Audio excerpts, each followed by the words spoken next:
Good evening, students. Oh, uh, it seems we have some people absent today. Uh, I hope they're okay. You, you never know around here. A lot of students seem to just disappear. We'll just have to move on without them because we've been assigned our first SCP research of the semester. I have never thought of orphan children as entities of mass destruction until now.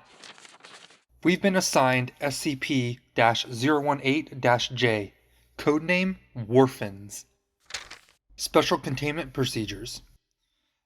SCP-018-J can be kept in any standard containment locker.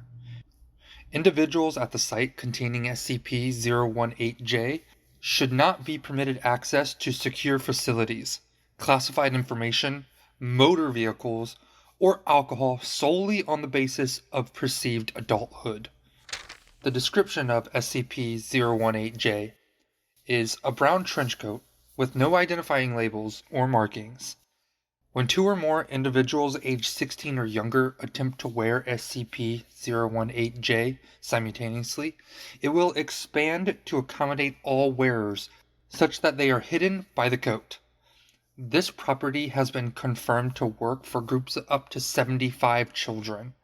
This effect does not extend to the collar, which does not change size and can only fit one head. While wearing SCP-018-J in the described manner, all wearers gain increased strength, dexterity, and stamina. It does not increase intelligence, wisdom, or charisma. This enables them to move around in SCP-018-J without risk of injury, fatigue, or falls. Still, some degree of cooperation remains necessary to perform activities, particularly with larger groups of children. SCP-018-J exerts a cognitohazardous effect on direct observers who will treat its wearers as a single adult human despite any evidence of the contrary. While they may find the wearer's appearance, gait, or size unusual, at no point will they suspect that SCP-018-J contains children. The exact perceived age of the wearer varies, but it's generally high enough that the age alone will not present an impediment to the task at hand. When SCP-018-J is doffed, it reverts to its default size and shape, and all anomalous effects cease immediately. The recovery was from Dubuque, Iowa, after the Foundation intercepted reports of a very large, misshapen adult wearing a trench coat at a local American Red Cross blood donation center. The individual in question, later determined to be 9 small children, was attempting to donate blood, but staff were refusing to serve it due to concerns that its size and shape were the result of a potentially contagious medical condition. An interview with the children involved found that they had become inspired to donate blood by the informal pamphlet and had more or less willed SCP-018-J into existence shortly after to fulfill this purpose. Claims that this explanation is unsatisfactory or implausible are unfounded. Incident 018-J-A on 2016, July 16th, Dr. Quinn submitted a request to test SCP-018-J with a very large group of children. The request was granted, and on 2016, July 18th, 75 D-Class personnel, primarily but not exclusively, were orphans, between the ages of 6 and 10, were procured and secured in a room with SCP-018-J. The first 23 minutes of the test consisted primarily of the subjects expressing distress and making sporadic requests for medicine, their parents, sunlight, yada yada yada.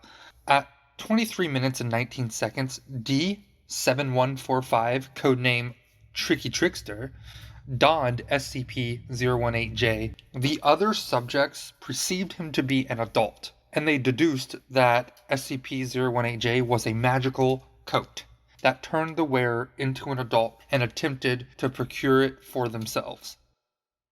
Following this, for the sake of brevity, no data was recorded and no observations were made for about 20 minutes. This incident report is estimated to be 40% shorter because of this decision. At 45 minutes and 55 seconds, the testing chamber was breached by all test subjects who were wearing SCP-018-J in a fashion comparable to a very tall adult humanoid with D7145 at the helm. The collective began assaulting nearby personnel, presumably in retaliation for miscellaneous crimes against humanity perpetrated against them by the Foundation. Mobile Task Force 9 orphan wranglers, who were stationed at Site-41 for unrelated reasons, were immediately deployed to counter the threat.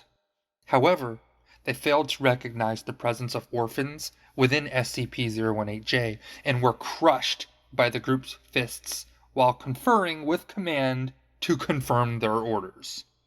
After all personnel in SCP-018-J's immediate vicinity were either dispelled or motionless, the D-Class personnel proceeded to follow signs leading to Site-41's emergency exit.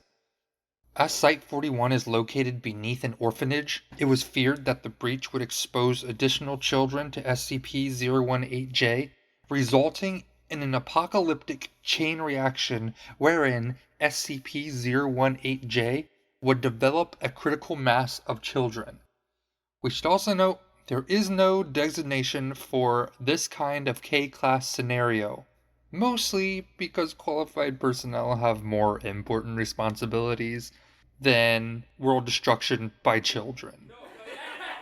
Site security, unable to stop SCP-018-J via normal means, instead altered and or moved signs leading to exits such that the D-Class personnel would be redirected to Site-41's movie theater. A screening of The Passion of the Christ from 2004 was hastily arranged, and as expected, the D-Class personnel were distracted from their escape by the prospect of viewing an R-rated movie. Personnel attending to the theater allowed the subjects to procure a ticket and assisted in entering the theater, which was just barely large enough to contain SCP-018-J. Shortly after the subjects entered the theater, all lights were dimmed and the theater thermostat was adjusted to 80 degrees Fahrenheit. Within 4 minutes, most subjects expressed discomfort with the temperature, and believing that the low lighting would enable them to avoid suspicion, they cooperated and donned off SCP-018-J. As expected, SCP-018-J immediately reverted to its normal size, and the D-Class personnel fell out of their prior configuration. Security personnel were then able to enter and seize SCP-018-J and the subjects. The former was returned to containment, while the latter were probably fed to monsters or something. This test did not provide any data that could improve SCP-018-J's containment, and did not shed any particular light on the nature of its anomalous properties, while causing significant damage to Site-41 and its inhabitants. Dr. Quinn was consequently reassigned to theater duty. As we don't have any more SCPs assigned to us today, that will be the end of today's lecture. I hope you all have a good evening. This is Dr. Hemingway. I might see you around campus.